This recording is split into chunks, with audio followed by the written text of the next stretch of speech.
വായിലിട്ടാൽ അലിഞ്ഞിറങ്ങുന്ന നല്ല ടേസ്റ്റി ആയിട്ടുള്ള അതുപോലെ തന്നെ സിമ്പിൾ ആയിട്ടുള്ള ഒരു പലഹാരത്തിൻ്റെ റെസിപ്പിയുമായിട്ടാണ് ഇന്ന് വന്നിരിക്കുന്നത്. എല്ലാവരുടെയും വീട്ടിൽ സാധാരണഗതിയിൽ കാണുന്ന കുറച്ച് ചേരുവകൾ മതി നമുക്കിത് ഉണ്ടാക്കാനായിട്ട്. അതിനായിട്ട് ആദ്യം തന്നെ ഒരു ബൗളിലേക്ക് 1/4 കപ്പ് തേങ്ങാപ്പാലാണ് എടുത്തിരിക്കുന്നത്. ഇത് ഒന്നാം പാല് അല്ലെങ്കിൽ കട്ടിപ്പാൽ എന്ന് പറയുന്ന ആ ഒരു പാലാണ് എടുക്കേണ്ടത്.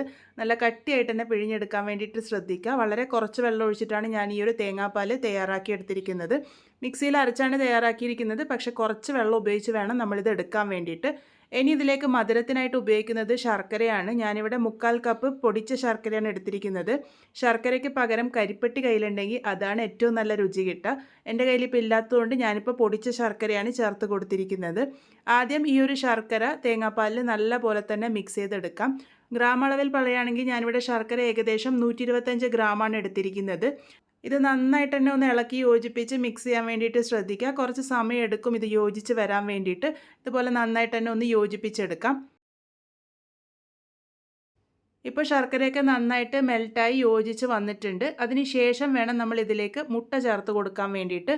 ഞാനിവിടെ 3 മുട്ടയാണ് എടുത്തിരിക്കുന്നത്. അത് മുഴുവനായിട്ടും തന്നെ ചേർത്ത് കൊടുക്കാം. ഈ ഒരളവിൽ 3 മുട്ടയാണ് നമുക്ക് ആവശ്യമായിട്ട് വരിക. അഥവാ നിങ്ങൾ അളവ് കൂട്ടുന്നുണ്ടെങ്കിൽ അതിനനുസരിച്ച് ബാക്കിയുള്ളതൊക്കെ കൂട്ടിയെടുത്താൽ മതി.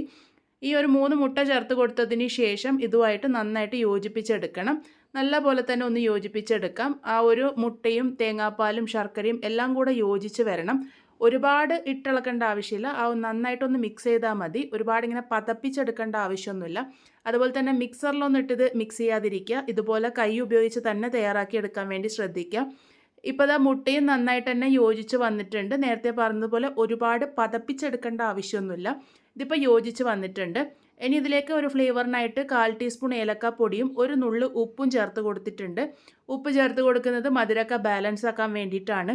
ഇനി ഇതെല്ലാം കൂടെ ഒന്ന് യോജിപ്പിച്ചെടുക്കാം. നിങ്ങൾക്ക് ഏലക്കാപ്പൊടിയുടെ രുചി ഇഷ്ടമല്ല എന്നുണ്ടെങ്കിൽ വാനില എസൻസ് വേണമെങ്കിലും ചേർത്ത് കൊടുക്കാവുന്നതാണ്. എല്ലാം കൂടെ നന്നായിട്ട് യോജിപ്പിച്ചെടുത്തിട്ടുണ്ട്. നമ്മളുടെ കൂട്ട് ഇവിടെ റെഡി ആയിട്ടുണ്ട്. ഇനി ഇത് ഏത് പാത്രത്തിലാണോ സെറ്റ് ചെയ്തെടുക്കാൻ വേണ്ടി പോകുന്നത് ആ ഒരു പാത്രം ഒന്ന് നെയ്യ് തടവി എടുക്കുന്നുണ്ട്. നെയ്യ് തടവി എടുത്തതിന് ശേഷം ഈ ഒരു പാത്രത്തിലേക്ക് കൂട്ടൊഴിച്ചു കൊടുക്കാം. കൂട്ടൊഴിച്ച് കൊടുക്കുമ്പോൾ ഇതുപോലെ അരിച്ചൊഴിച്ച് കൊടുക്കാൻ വേണ്ടി ശ്രദ്ധിക്കുക. മുട്ട നമ്മൾ ഒരുപാട് മിക്സ് ചെയ്യാത്തത് കൊണ്ട് തന്നെ ഇതുപോലെ അരിച്ചെടുക്കാൻ വേണ്ടിയിട്ട് എന്തായാലും ശ്രദ്ധിക്കണം. അതുപോലെ തന്നെ ശർക്കരയിൽ എന്തെങ്കിലുമൊക്കെ അഴുക്കുണ്ടെങ്കിൽ അത് മാറ്റിയെടുക്കാനും ഈ ഒരു അരിക്കുമ്പോൾ സാധിക്കും. അപ്പോൾ ഇതുപോലെ അരിച്ചൊഴിക്കാൻ വേണ്ടിയിട്ട് എന്തായാലും ശ്രദ്ധിക്കുക. അപ്പോൾ അതാ ഞാൻ ഇതുപോലെ ഒന്ന് അരിച്ചൊഴിച്ച് കൊടുത്തിട്ടുണ്ട്. ചെറിയ അരിപ്പയാണ് ഇവിടെ ഉപയോഗിച്ചിരിക്കുന്നത്. ഇനി ഇതിൻ്റെ മുകളിലേക്ക് ഒരു അലുമിനിയം ഫോയിലോ അല്ലാന്നുണ്ടെങ്കിൽ മൂടി ഏതെങ്കിലും ഒരു പാത്രം വെച്ച് മൂടിയാൽ മതി. ആ ഒരു രീതിക്ക് മൂടിയിട്ട് വേണം നമ്മളിത് ആവിയിൽ വേവിച്ചെടുക്കാൻ വേണ്ടി പോകുന്നത്. അതിനായിട്ട് സ്റ്റീമർ നേരത്തെ തന്നെ വെള്ളമൊഴിച്ച് ആവി വരാൻ വേണ്ടി വെച്ചിരുന്നു. ആവി നല്ലപോലെ വന്നതിന് ശേഷം ഈ ഒരു പാത്രം ഇറക്കി വെച്ച് കൊടുക്കാം. അടച്ച് വെച്ച് മീഡിയം ഫ്ലെയിമിൽ 30 മിനിറ്റ് നേരത്തേക്കാണ് ഇത് കുക്ക് ചെയ്തെടുക്കേണ്ടത്. ഇപ്പോൾ അത് ഏകദേശം 30 മിനിറ്റ് ആയിട്ടുണ്ട്. ആ ഒരു സമയത്ത് നമുക്കിത് തുറന്ന് നോക്കാം.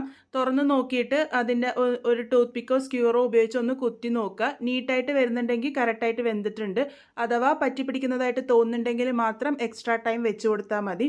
ഇതിപ്പോൾ പാകത്തിന് റെഡി ആയിട്ടുണ്ട്. ഇതിൻ്റെ ചൂടൊക്കെ ആറാൻ വേണ്ടിയിട്ട് പുറത്ത് മാറ്റി വയ്ക്കാം. ചൂട് നല്ലപോലെ മാറി വന്നതിന് ശേഷം ഒരു മണിക്കൂർ നേരത്തേക്കൊക്കെ ഫ്രിഡ്ജിൽ വെച്ച് നന്നായിട്ട് സെറ്റ് ചെയ്തിട്ട് ഡീമോൾഡ് ചെയ്തെടുക്കുന്നതായിരിക്കും നല്ലത്. ഇതിപ്പോൾ ഞാൻ ഫ്രിഡ്ജിൽ ഒരുപാട് നേരം വെച്ചിരുന്നില്ല. ഒരു 10 മിനിറ്റൊക്കെ വെച്ചിരുന്നുള്ളൂ. അതുകൊണ്ട് തന്നെ ഇത് ഡീമോൾഡ് ചെയ്യുമ്പോൾ പൊട്ടിപ്പോയിരുന്നു. അപ്പോൾ നിങ്ങൾ നന്നായിട്ട് സെറ്റ് ചെയ്തതിന് ശേഷം മാത്രം ഡീമോൾഡ് ചെയ്തെടുത്താൽ മതി. ഇതിപ്പോൾ പൊട്ടിയതുകൊണ്ടാണ് ഞാനിപ്പോൾ കട്ട് ചെയ്തിട്ട് കാണിച്ചു തരുന്നത്. അപ്പോൾ നല്ല ടേസ്റ്റി ആയിട്ടുള്ള നമ്മളുടെ പലഹാരം ഇവിടെ റെഡി ആയിട്ടുണ്ട്. നമ്മളിന്ന് ഉണ്ടാക്കിയിരിക്കുന്നത് വറ്റലപ്പമാണ്. വറ്റലപ്പത്തിൻ്റെ ശരിക്കും ടെക്സ്ചർ ഇതുപോലെയാണ് വേണ്ടത്. ഒരുപാട് ഹോളുകളൊക്കെ ആയിട്ട് കറക്റ്റ് ടെക്സ്ചറിൽ തന്നെ നമുക്ക് കിട്ടിയിട്ടുണ്ട്.